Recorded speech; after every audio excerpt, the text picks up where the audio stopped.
Hello and welcome back to We Met Behind the Castle. Today I think I'm going to do something a little different and give you some advice, tips, some tricks for Halloween Horror Nights. I haven't done this video yet, and as we're kind of winding down, I hope that this video can help you over the next coming weeks, but also into the future with some of the events. I know the event changes, the locations of houses change, scare zones change obviously, and then there's other little instances where things might be a little different from year to year, but for the most part I do think that these are some helpful advice and tips and tricks to kind of help you plan your trip to Halloween Horror Nights.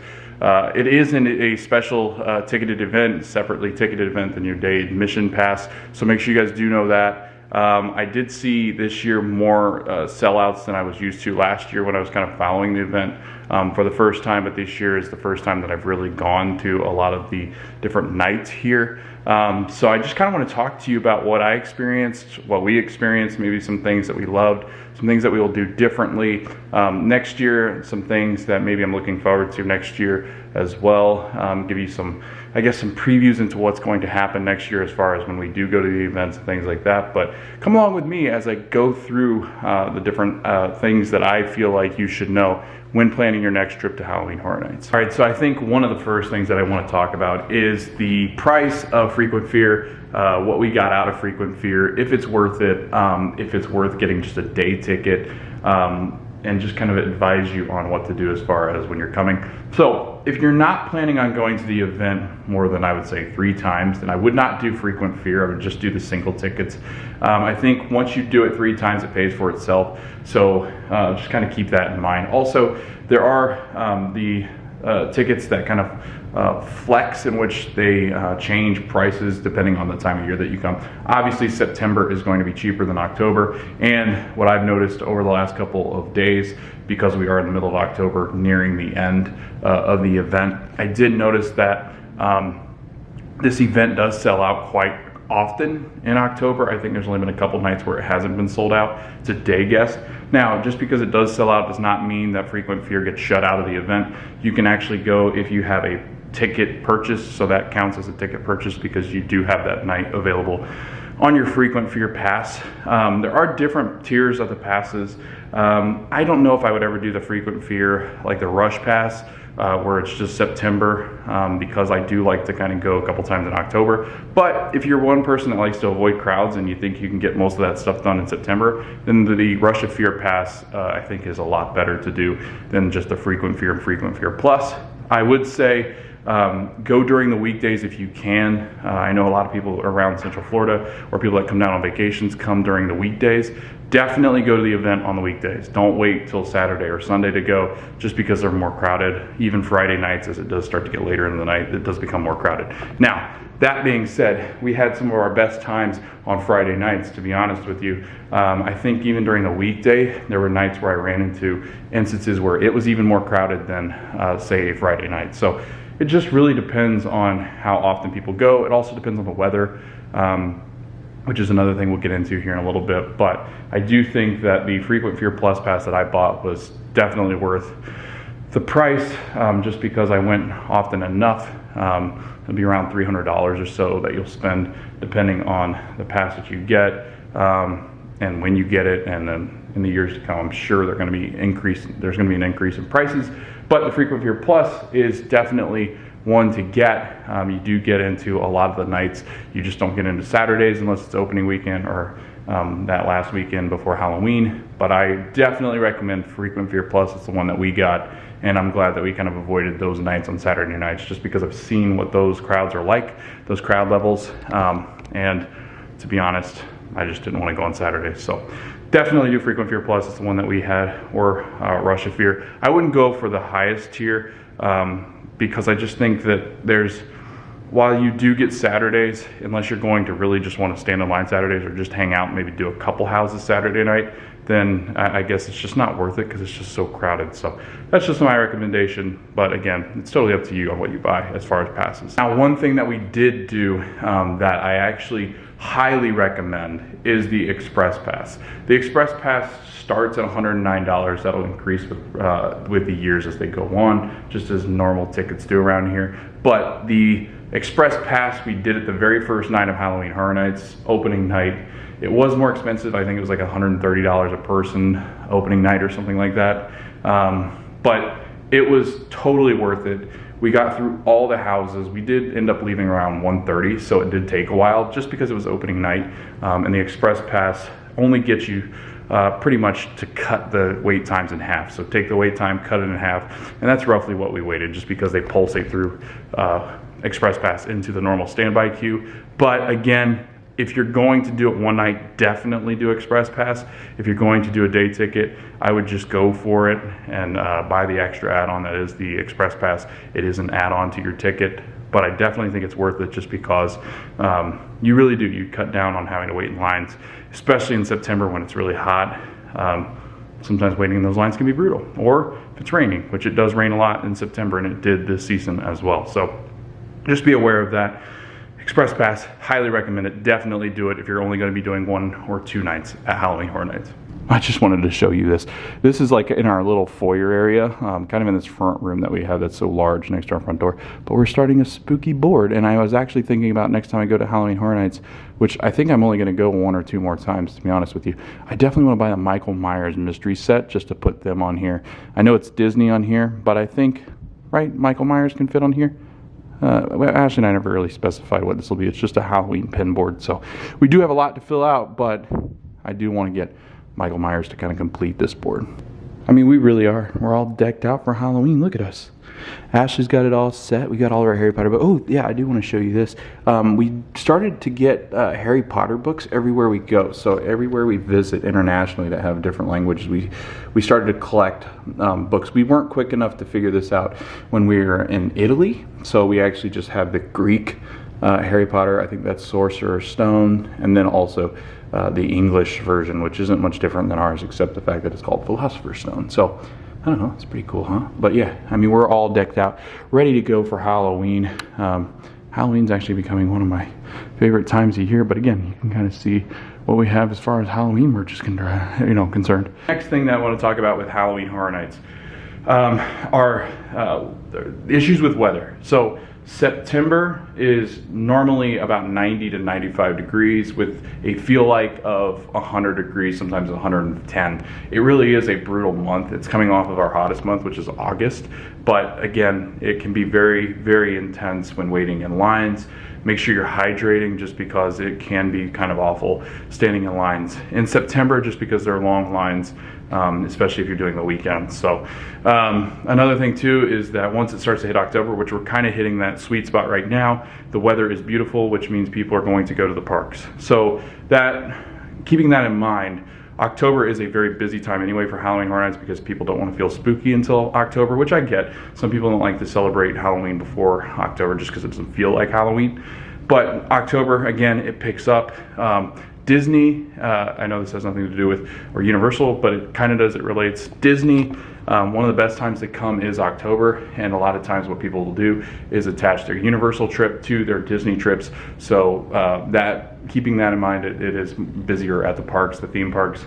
So when you are coming, October is typically one that people like to pick, and the weather starts to cool off. So over the next couple of weeks, we start to get down into the low 80s, which is really beautiful here in Orlando and anywhere else really. Humidity starts to get lower. The weather's nicer. It's usually cloudier in October, which really sets up for a really nice night at Halloween Horror Nights.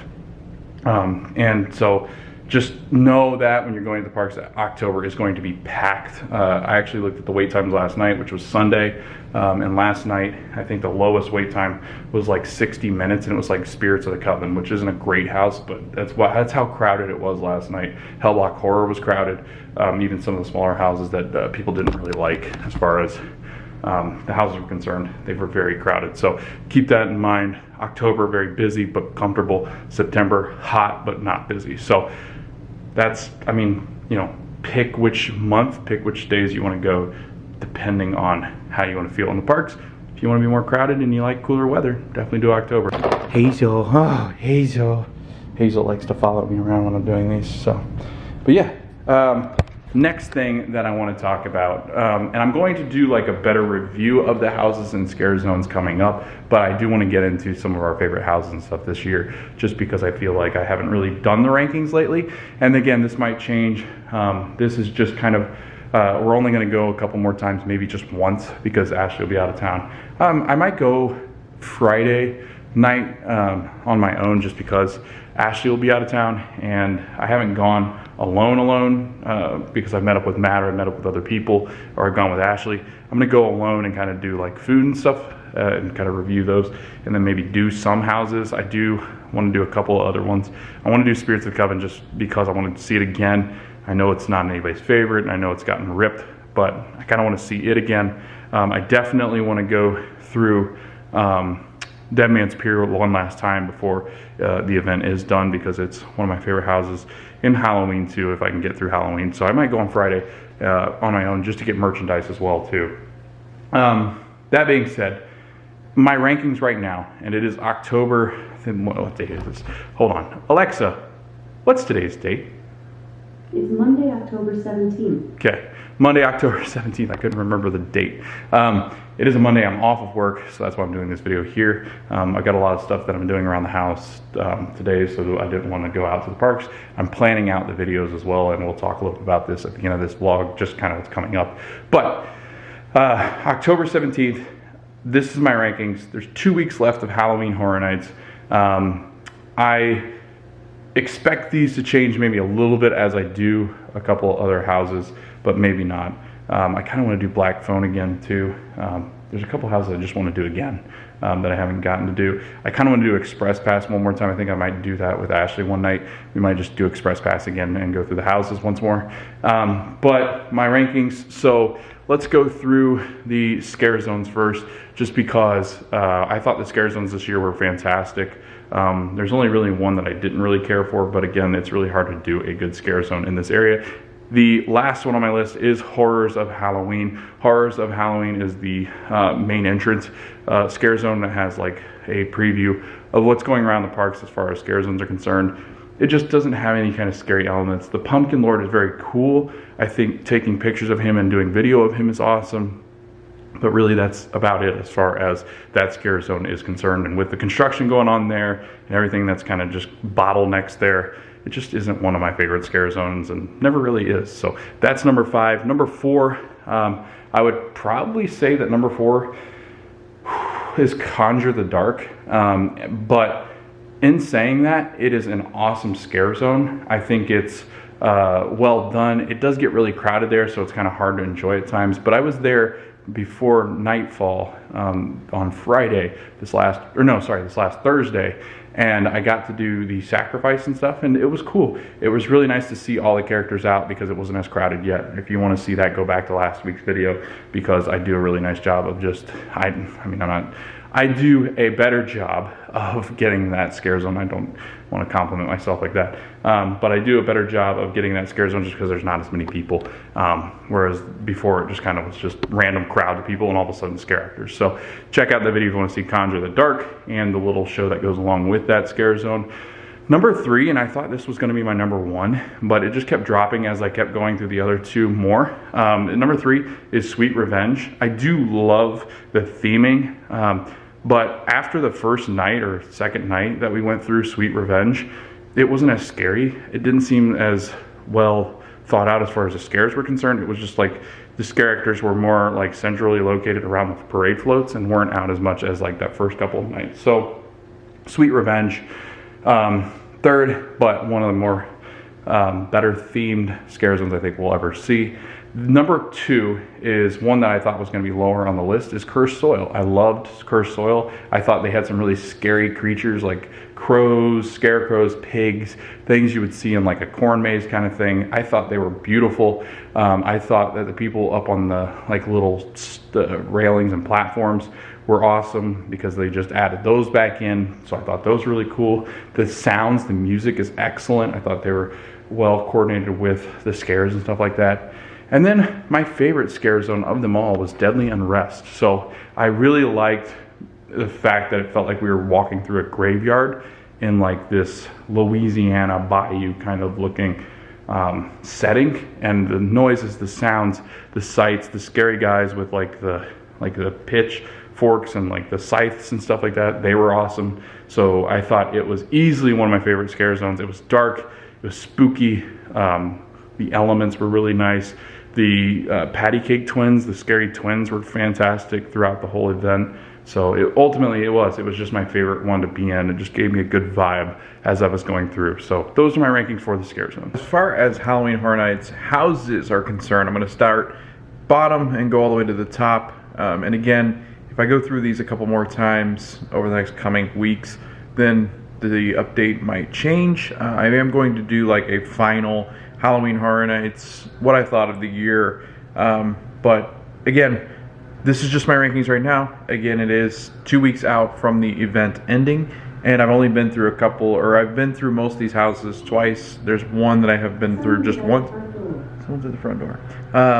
But there is one that I have just been through once, and that's Spirits of the Coven. So again, these are just going off of the experiences that I've had, and everybody's lists are different. So I do understand that if you had a different experience in the house, or you're looking for something different, maybe you don't like scary, maybe you don't like Michael Myers, whatever it might be, these rankings are just my rankings. As far as and overall, it's theming and scares combined. It's not just like scares alone. So number 10 is Spirits of the Coven. The scare factors weren't there for me. The storyline was okay, but I do feel like the house was really long.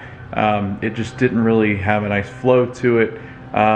Even though the theming was good, the story seemed to be alright, but it could have been better, I think. I think at times it was a little bit miscombobulated. So, I don't know. Number 10, that was easy for me. Number 9 is Hellblock Horror, just because the storyline is just non-existent pretty much. You are going through and trying to find like this main cell thing that you're supposed to break down, this power thing that's let all these monsters loose, but ultimately I think it was a last minute kind of thing. The scares were good. I got scared in the house quite a bit, so I do think the scares were good. I think it just was storyline and just the theming and stuff like that was very last minute.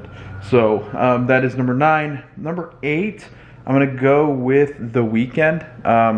I do like The Weeknd. I think that the house was cool. I think that they had special effects that we've never seen before. I think it's very unique in the way that the songs are playing, but again, I just wasn't like head over heels with the house. I do feel like there were instances where it wasn't scary.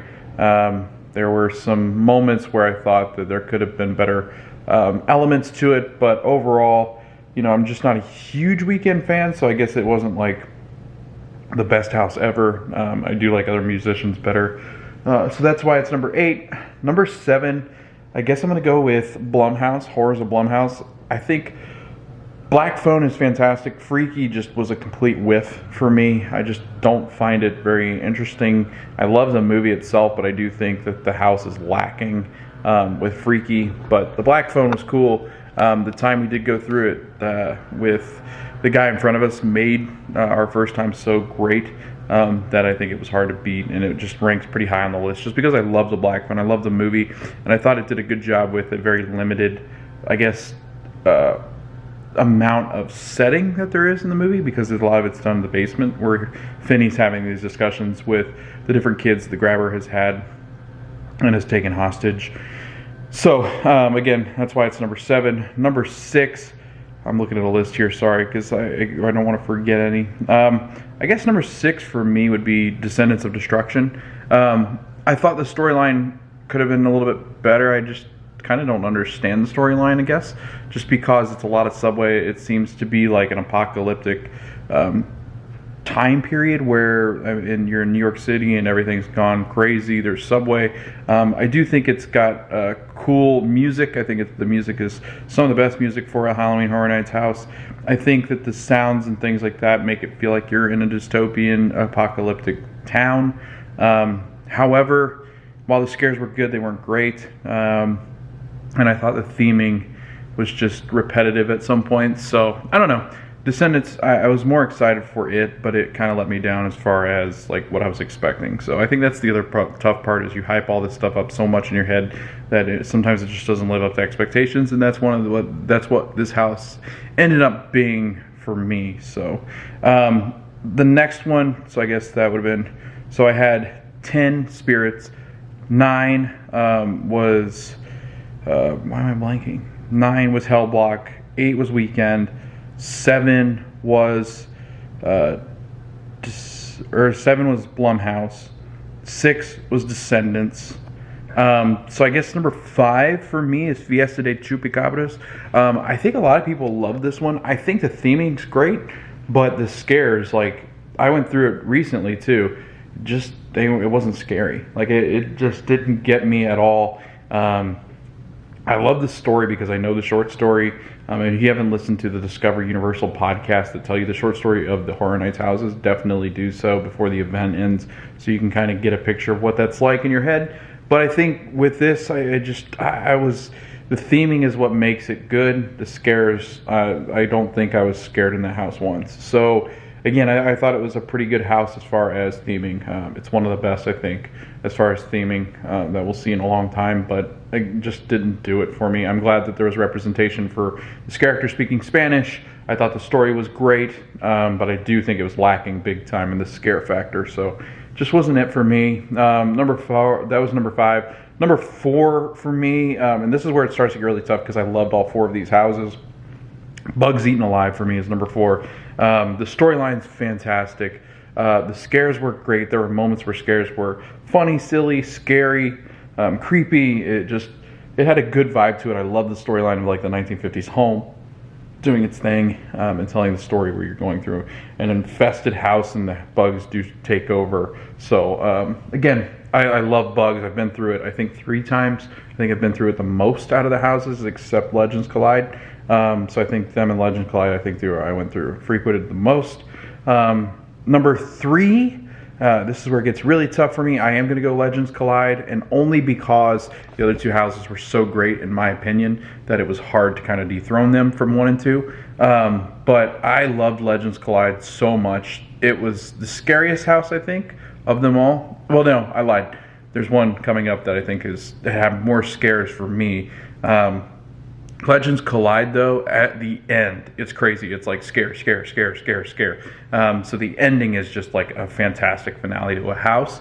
The beginning is just cool to kind of walk through. I wish the theming was better. It was kind of redundant and repetitive because it is like the pyramids, like mummies' pyramids, I guess it would be, because it had that feel of like you were just walking through ancient Egypt. I don't know. It had very, very much mummy vibes.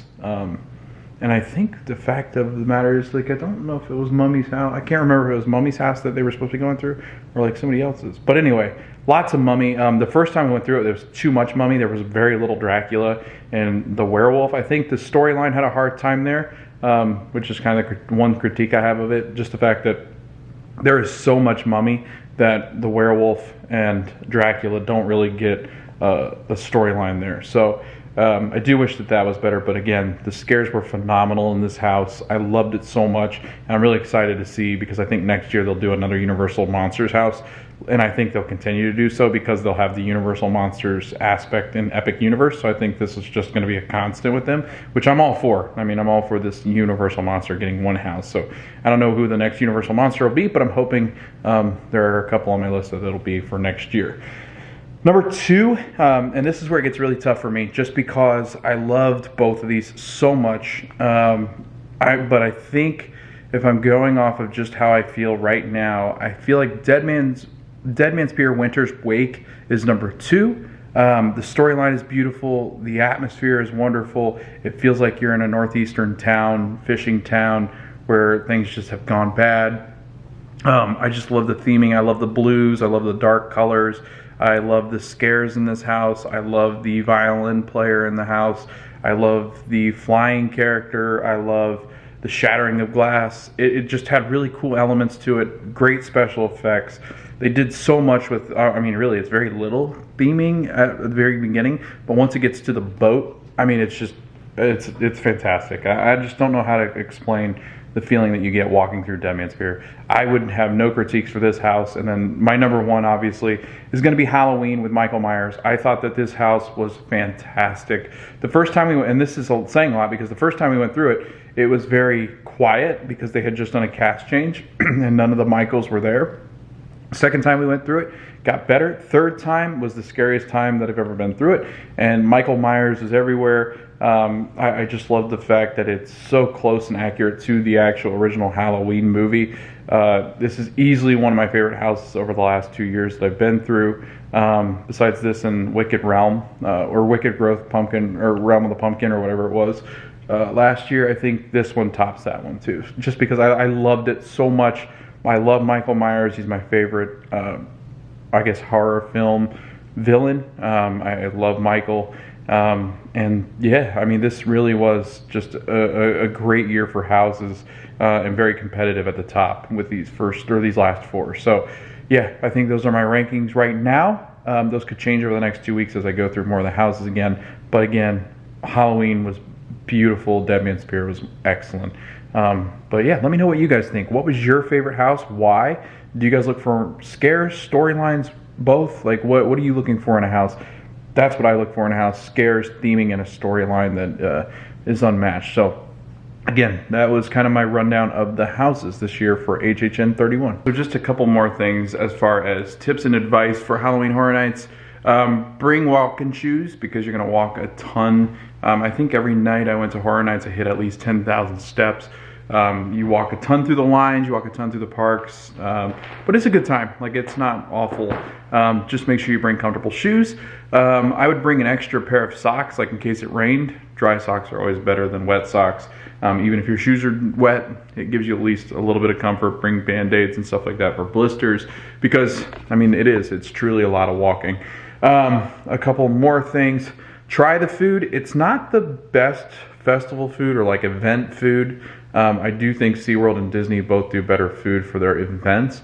I think Universal's getting closer, but I do think they still lack in like their specialty foods. Their drinks, however, from everything I've ever heard or tried, their specialty drinks are a lot better. I did try a couple drinks this year and they weren't great, but then again, I mean, I'm not a huge drinker, so any kind of alcoholic beverages are not really my thing. But Ashley really liked, I think it was like the pecan pie cider, which was interesting. It was decent, but again, not a huge cider fan, so can't really give you an accurate like review of that. Get there early. Do Stay and Scream if you have the option to do so. Stay and Scream is where you can stay in different parts of the park to go to different parts of the houses. I think there's like 4 different Stay and Screams for different houses that you can stay and go into before the event even really starts. You're in line and ready to go through the house. I think it's like at 5:30 is when those start to open up. As far as getting into the house, I think the Stay and Screams start around 4:30 before the park closes. Universal does close those nights. I think it's at 6 o'clock that Universal closes the park. They clear it out and get ready for Horror Nights. Maybe it's 5:30, but they definitely close it up, I think, an hour and a half early, just to get everybody out and clean the park and get it ready for Horror Nights. They pull out all the floats and stuff like that. What else?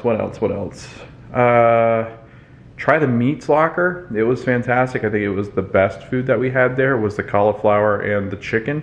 It's like the fried chicken. I think it was like brains or guts or something like that. It was fantastic.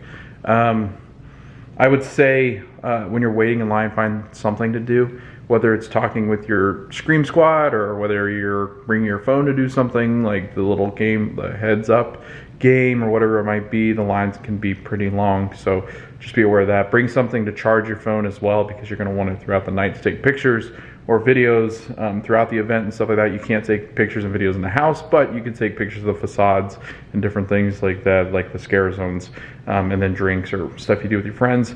Oh, also, buy merchandise when you see it. If you like it, buy it, because you never know when it might disappear. I know the Boo hat disappeared for a while. Little Boo's hat disappeared for a while. I know that a couple of the house shirts disappeared for a little bit and they came back. Obviously, there's a couple Michael Myers shirts that disappeared and then came back. But again, you never know with merchandise how long it's going to stick around. So definitely buy it. If you see it and you like it, purchase it so that way you don't have to worry about losing out on it. I'm going to go buy some merchandise at one of the coming events or one of the nights coming up, so that way I have my merch. But yeah, I would say watch the movies as well if there are houses that deal with the movies, because Universal's depiction of the movie through the houses are fantastic. They're very accurate, so that's a lot of fun because you have a storyline. Discover Universal is a great podcast to listen to if you want the stories for all the Halloween Horror Nights houses. They kind of release them as the event goes. What else? If you want to avoid scares, stay up on the curbs or go to zones that are not the scare zones. You don't have to go to any of the houses if you don't want. Harry Potter and the Simpsons area, Springfield and stuff like that, they might have chainsaw guys wandering around, but for the most part they really don't. You can ride any ride you could possibly want when you're doing Horror Nights at Universal. Islands of Adventure, I didn't mention this in the last video. I went over there before the event started last Thursday, Halloween Horror Nights. I went to their other park, Universal's, and it's called Islands of Adventure. Islands of Adventure is packed. Because Universal Studios closes all down completely for Halloween Horror Nights, you cannot get into Halloween Horror Nights without a Horror Nights ticket. They have their other park open until 9 o'clock called Islands of Adventure. Islands of Adventure was packed. I mean, it was full to the brim. I've not seen it that crowded since like Christmas last year, I think it was, but it was insane. Like Universal's Islands of Adventure is just absolutely bonkers during Horror Night events, just because all the people that are visiting are going to go over to that park during the event because there's no park to go to except for that one. So it's very crowded when you're planning that. If you're going to Islands of Adventure, for some reason after you've done a Horror Nights night one night, you're going to do Islands of Adventure the next day, and there's a Horror Nights again that night. It's a very crowded park. So just, I guess, take that with a grain of salt. I would say if you're going to go to Horror Nights and not do much of the Horror Nights stuff, you can do a ton of other things in that park as well if you're willing to pay the amount to get in there, whether you have a frequent fear pass or whatever it might be. If you splurge on a day ticket just to hang out in non-Horror Nights areas, I guess you could do that too, but just know you could get scared. But yeah, I mean, I think other than that, I would say buy your tickets when you can, buy your merch when you can, because you never know when it's going to sell out. But overall, it's an exciting event. Like, I love Halloween Horror Nights. I'll definitely have the frequent fear next year as well, just because I really do enjoy going. It is getting more crowded these last couple of years. You are starting to see it kind of like watered down, just because I think there's just so many people. There's tons of people in the scare zones taking pictures, enjoying their time, but I think also there's just so many people now. It is getting a little bit more hectic in those scare zones. It's harder to kind of enjoy those at times, just because there's so many people wanting to Instagram ops, TikToks, hanging out there. People love going through scare zones. I don't like to go through the houses. But yeah, I mean, it definitely is getting more crowded as the years go on, which is scary just because of how many people are there now, how many people could be going, in the next coming years. But I'm looking forward to HHN 32 already. I can't wait to kind of cover the rumors and stuff like that this year. We'll do a couple of rumor like live streams and things like that where we'll talk about Horror Nights. But I'll definitely do one more Horror Nights overview, not at the park, but I hope to get out there at least one more time for Horror Nights before the season ends to get one more use out of my pass, if not two. And I hope to do Express Pass one of those times that I do end up going out there again, just because I want to do all the houses. But highly recommend going. I loved HHN 31. Give me your thoughts. What were some of your thoughts on HHN 31? What are some advices, or like what is some advice or some tricks that you have for people that might be going for the first time, or maybe it's something that you think people just don't know about? What are you thinking as far as like when you're going to Horror Nights? What are some things you have to get done? What are some things you can avoid and things like that? So let me know in the comments below. Thanks for watching this video. I know it wasn't that exciting, but it was kind of an overview of just what's been going on at Halloween Horror Nights and all the exciting stuff that's coming. But let me know what you think in the comments below. Thanks for watching the video. We'll see you guys in the next video, and we hope to see you guys at Halloween Horror Nights again, whether it's going to be this year or next year.